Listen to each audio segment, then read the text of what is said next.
Samko, čo robíme? Samko varí kuracinku.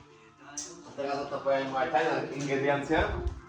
Počúvaj, akurát tieto skurvené pičoviny motočky a masné ručky. Takže hygiena je potrebná. Takže na dnešný vlog si pripravujeme pekne, že kuracie mäsko. Tam niekde je rýža, tu mám prichystaný už šalátik.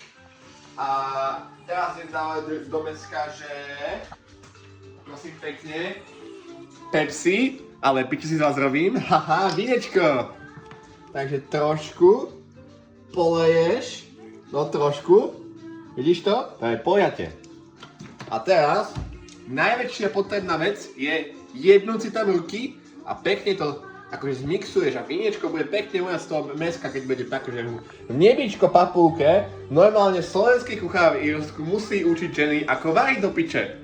Preto sa ľudí, keď sa chcete požehnať, keď varí žena, odporúčané. Ďakujem.